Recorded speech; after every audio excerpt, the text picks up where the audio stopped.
So yeah, my name's Ben. I'm one of the ag teachers at Peel High School. I'm just going to give you a little overview today of some of the things that we're doing sustainability-wise at Peel. I do apologise for not having kids here.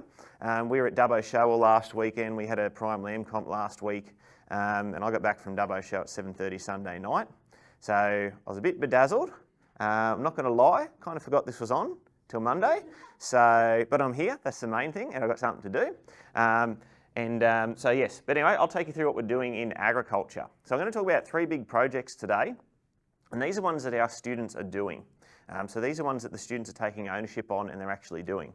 Before we get started though, I just want to refer to what Nell said before about that we're borrowing the land. In agriculture, we've got to remember that we are stewards of the land in a sense. Like, doesn't matter how long we're on the farm, we're not going to be there forever. But our next kids, our next generations are the ones that are going to have to repair it. And that's what we're finding a lot with modern agriculture now. Our forefathers that worked really hard using the methods they knew didn't always do the best thing. And so we're trying to rehabilitate first that and then continue the practices so that our next generation of farmers and kids don't have to deal with the problems we have. So a little overview of what we've got at Peel High School and what we're trying to manage on the sustainability side. So we have around 150 acres split across two properties. We have a lot of enterprises going. So we've got a Suffolk sheep stud. We buy and sell cattle. We do show cattle, poultry, bees, vegetable, poultry again, just if you didn't forget we did it once. And we've just registered for a Charolais stud. So we've got quite a lot of livestock on the country. And obviously with livestock, they're going to need to be fed. How we provide that food is what we have to manage. Okay, because we don't want to flog the soil too hard and damage it. We want to do that in a way that is quite sustainable. Bulk of our farm is spread out on a creek flat between the high school and the motel up there. So a lot of you have probably driven along that Gunnedah Road before and seen that.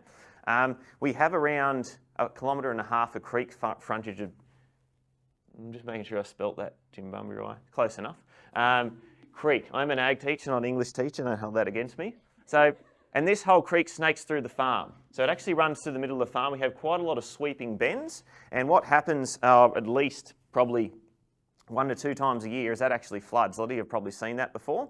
So we've got to try and manage this country in a way that we are preparing it for those flood events, because it is part of our Australian landscape, droughts and flooding rains, and be able to have agricultural production on it, but also be able to be prepared for these natural disasters, or not disasters, but the natural events that are going to occur, so we don't damage the soil in particular.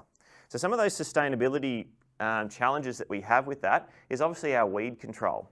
So because we do live on a floodplain and we do have floods that come through, they carry a lot of weed seeds in.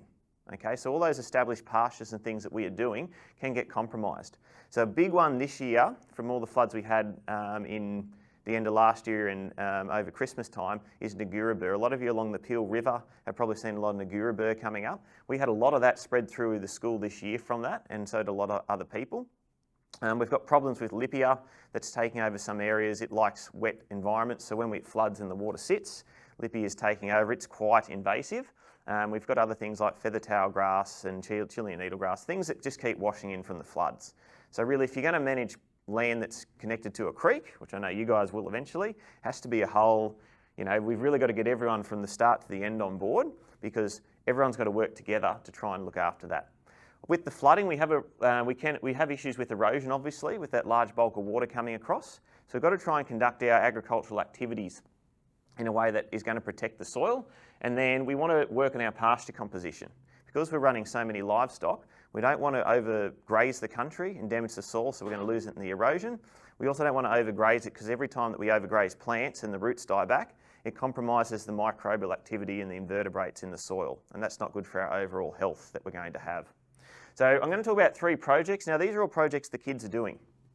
I'm, as an ag teacher, obviously doing it with them, but they're the ones on the tractors, they're the ones doing the planting and the cleaning, and they were the ones the kids were going to talk about today, but I'll do it in their stead. Now, the first thing I want to talk about is not directly ag, but I'm running a marine studies class this year at Peel High School. Normally run on the other side of the range, so I'm adapting it to suit our side of the range, but I've got a huge bulk of kids, 20 or so, that really, they fish all the time. They know more about fish and waterways in this area than I do. They show me lots of pictures of fish, just not where they catch them, because they're very secretive spots, but they're very excited about this. Now, attached to Peel High School, some of you might know about our wetlands area. And this was an area, I believe, set up way before my time with the help of Landcare. and we had a very active land care staff member there, Beth Ross Ward. Some of you might know her. That was, I believe, very heavily involved in getting this up and going. Since she left, this kind of sat there. And in the meantime, it's come back under the control of the farm and agriculture. That's where I've stepped in. So what we're trying to do with this area is try and rehabilitate this a bit in terms of just try and clean up some of the weeds and the rubbish and stuff like that and get it going again. So we have a couple big projects that we want to do here. One of the main ones is utilising this dam that we have. So these are some recent photos of it. Some people have decided to come and dump a bit of rubbish in it, bits and pieces, but our marine studies class have been cleaning that up. What we want to do long term is to get the health of this dam going again, get the water a bit cleaner, and to reintroduce fish back into it. I had a gentleman from New South Wales Fisheries come through last week, and we did a walk around of our wetlands area in our creek systems. And one of the things that we're looking at doing is fixing up this dam to take some endangered threatened species. Now, the Marines kids are leading the project on this. I basically sent them down and told them, have a look, tell us what you think we need to do, how we need to do it. These are some of the ideas that they came back with. The first thing they identified was the dam is actually fed by runoff from the road, so we do have rubbish wash in, and we have sediment, we have other pollutants wash in. So the first thing that they said we've got to look at getting some type of rubbish trap put there to try and catch that, so we can limit the pollution coming in. The next thing is the channel that it runs through. We've got to try and filter that water before it actually gets to the dam. So we're going to look at using lots of different native plants, rocks and little walls and stuff to slow that water down so some of that sediment can set, but also hopefully that the plant life will filter, take some of that out so the water's a lot cleaner when it gets to the dam, which will help our fish. So one of the fish that the fisheries blokes have talked about introducing is this one here. It's an ollage perchlet. Okay, it's a threatened species. Apparently it really likes backwaters, and it really likes areas where the water's still and there's lots of reeds and there's lots of brushes and other growth like that. And if we look back at our picture here, we've got that there. So he's identified that as this could be a species we could introduce with the kids and try and get it multiplying here. Obviously, to do that, we've got to do a few things first. We've got to make sure the water quality is up to scratch. I've just been given a form to do with the kids to go do a site inspection and see it's going to suit that job, and make sure that we are actually running this and it's going to be suitable before they introduce it. But that's actually the marine studies kids are taking the lead on that. As I said, I'm mainly ag, but I'm teaching that class, so those kids are all over it. They're really excited about that. Because the other thing we want to do in this area as well, as part of sustainability, from my ag perspective too, we've got quite a large area through here, okay, around the dam. We're looking at setting that up, and I know McCarthy touched on it too, about using it as a bit of an Aboriginal food garden. So we want to put a lot of bush tucker plants in there. We want to create, and I believe when it was set up, there are still a few chairs and walkways there. We want to create a walkway system around the dam to all the different types of native plants. Have information, and bush tucker plants have information boards at each one that have some of the scientific information, but also some of the traditional land management that was used with these plants. So whether they were bush tucker, they were healing, like used for healing or eating, they're used for fabrics, all that type of stuff.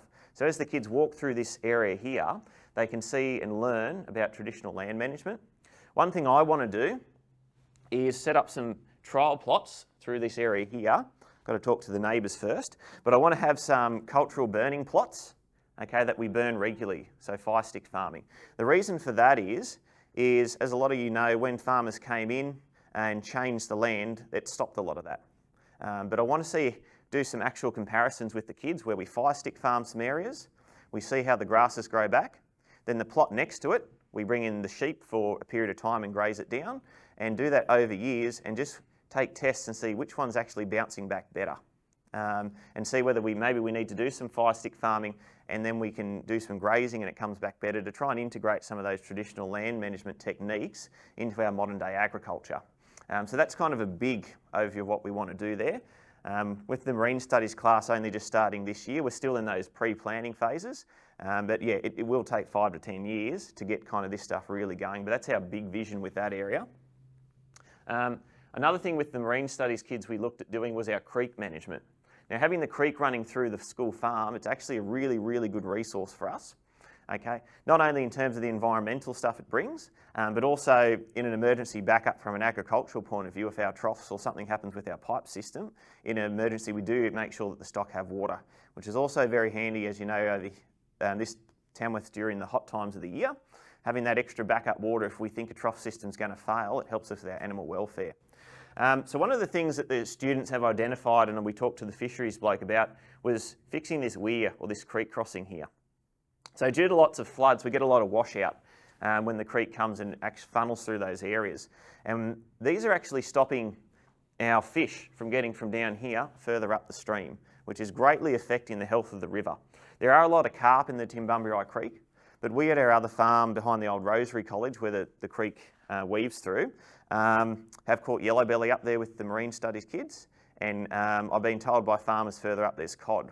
So the fact that we've got those species in the creek at all is fantastic, but the bloke from the fishery has identified if we can work on these weirs and these crossings and allow the fish to travel up and down the stream more freely, it should in theory help us with getting those fish re-established all through the creek, which is one thing we want to see come back. Because it's quite a jump, it's just too big a jump for fish swimming upstream to make their way up towards further up the creek. Here are some of our marine studies kids doing some site inspections. So they were just mapping out through that section there. They actually worked out that the fish, if they can get to there, can actually swim up that weir. There's enough resting spots, like the fish steps you see at weirs and stuff for the fish to get up. But they can't get up that jump. So there are things that we've got to look at doing. And the fisheries bloke was going to look into maybe creating a whole new weir there with the sloping steps so we can encourage that biodiversity through the creek. One of the things that still on the creek though, we have to look at is our riparian zones. Because we are farming, we're grazing up towards the creek. As you know, traditionally, this is what most creeks look like through in farms. Okay, we have a pretty miserable creek that's been washed out. Cattle or sheep are grazing right to the edge of it. Farmers removed a lot of trees when they went into areas because trees suck up a lot of moisture and they take up a lot of cropping and pasture space. That worked well for about 5 to 10 years and then all these problems turned up. So this is what a lot of creeks through farms look like. And this is what we're trying to get it back to. Something a bit more like this, where we try and keep the stock fenced out. We are replanting back towards the creek. We're encouraging the build-up of the reeds and of the timber and of the structures to be habitats for fish life. But then also, because we are grazing, when we get that heavy rain that it runs in, that's going to carry in the sediment, it's going to carry in manure particles, it's going to potentially, if we fertilise as well, things that can get into our river system and cause algal blooms. So having that riparian zone should help filter a lot of that out before we actually get there. One of the problems we've had with maintaining these is obviously our flooding. So what we've been trialling to do to keep the cattle out is just be doing the kids as part of our primary industry unit with electric fencing are just putting in temporary fences along the creeks when we're moving the stock around to keep the stock off. Because the water breaks over that side, it's taken away the fence several times and then the stock get back down there. And that way we're trying to maintain these riparian zones. We're very fortunate, we do have quite a lot of reed growth and plant growth all along our creek, which is a habitat for lots of ducks and different birds. I'll just go to the next picture. Kind of gives you a good example of what we're aiming for. Okay, and that's what we're trying to get throughout the whole creek. Now this was actually done, I believe, 5 years ago as a joint land care project, where they fenced off sections of the creek to stop the stock from going in. They replanted trees, and you can see how much growth has come back along that bank, because that bank before that looked like that. So you can clearly see the difference in how those trees have been established, how much growth we've got underneath them, and how that should help hold those banks together against erosion. Our problem is we're fighting a losing battle because of all the bad management over the years. The banks were so low. So we're going to look at maybe, looking at things like even tapering the banks back to try and stem some of that runoff and the speed it hits to erode the banks. But every little bit counts, and the more root systems, the more things we can get established, the better we're going to hold those banks together and keep that rivers clean. So from the agricultural perspective, these are one of the things we've had to implement as well, with a lot of watering points throughout the farm. So traditionally when you had stock and going up to waters, particularly cattle, they'll walk in, they'll drink. Anyone know what cattle do when they walk into a dam and drink, or a creek? They do. They do like to have a little wee and a little poo, which is not really great for our creek systems. But by fencing it off and maintaining the plant growth, and then providing a good watering source in the paddock. We've found that even in paddocks where the fences are being washed away, they don't go to the creek to drink because they have good clean water. So we're setting it up around the farm. That was part of a land care group grant to help get those the riparian zones established. So we're trying to continue all that. Another thing the marine studies kids love doing is catching carp. So trying to remove some of those invasive species out of the creek. I have to plug Crust and Cream Bakery on Robert Street. They're a very big supplier of our bread, the old bread that they throw out that we use to catch the carp. One of the rewards for the marine studies kids working hard is they get to go and catch carp once a week. And one thing that we were talking with the fisheries bloke, he was going to help us look at setting up some carp composting. So we catch all the carp, we compost them, and then we use that in our gardens. He was very keen and asked about whether we'd like to cook with them, because there's a lot of good carp recipes out there now. I said, we'll just start with the composting first and eat the vegetables we grow with that. So that's from the marine studies point, but it ties into our agricultural land management as well. Now moving on to the next thing the kids are heavily involved with is our pasture improvement. Now being a school farm, we obviously need to be able to feed our animals. So we're trying to improve our pastures, and these are the aims we're going for. We obviously want as many deep-rooted perennial pastures as possible. We want that because we want to minimise the time that we are re-establishing plants. The longer that they're in the ground for and established for, the better root systems they're going to have. And we want multiple types of species. So we want lots of clovers. We want different legume varieties that are going to have the rhizobia bacteria to actually put some nitrogen back into the soil. But we want a lot of pasture biodiversity, because that's good for our soil microbes and our soil invertebrates. And those things then help our pastures grow, and it becomes that nice loop. And that's going to help our soils be healthier and survive the floods and things. Another problem we have though is we need to be able to provide feed all year round. Quite a lot of areas in this Tamworth area are very summer dominant growing. And that means in the winter time when we don't have as much feed growing, there's a lot more pressure on our grazing pastures from our stock, which therefore can lead to our degradation. So we need to establish pastures that we can grow all year round and provide that feed. We really need them to be competitive for the weed control. We're trying to minimise on all the spraying that we're doing on the farm, minimise the chemicals, because chemicals do affect our soil microbes. But if our pastures are more competitive, it's going to be, as you talked about with your mulching and other things, and you're getting your plants going, if what we want is competitive, hopefully it'll outgrow the weeds over the years. I've already talked about how we want the soil to bind, the roots to bind the soil together and improve the organic matter. Now this is really important to us too, making sure we get a mix of native and introduced pastures. Obviously we put a lot of introduced pastures in because we're bringing stock from European countries that need high nutrition plants, and a lot of our native plants mainly feed kangaroos and wallabies and wombats and things. They're not really designed to put ribeye steaks on your plate with a nice fat coverage, but the native pastures are super important for not only our native animals, but also to make sure we have stuff growing when we have dry times. And that's going to help our soil activity as well. So we're looking at doing a mix of that. So the kids have started doing that this year. So we've got support from our P&C to buy some extra equipment.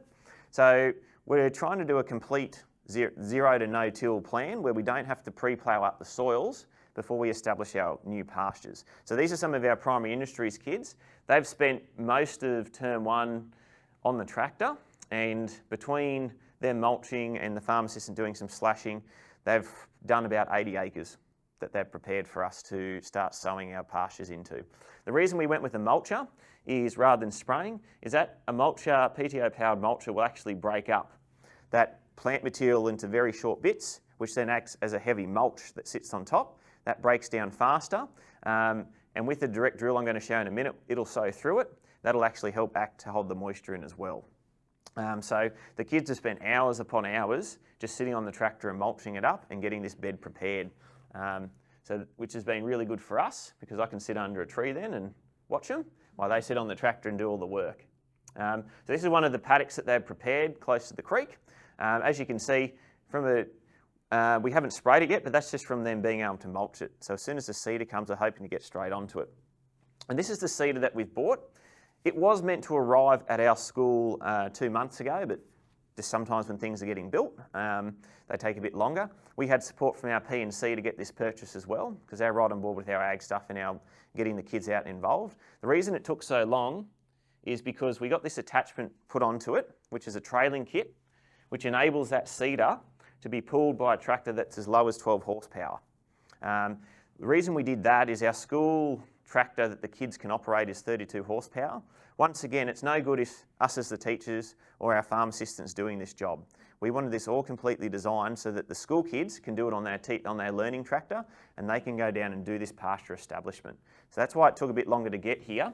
And so this will enable the kids just to be able to use the tractor they're allowed to use at school, that one you saw before, and they will be going constantly and doing this pasture establishment for us.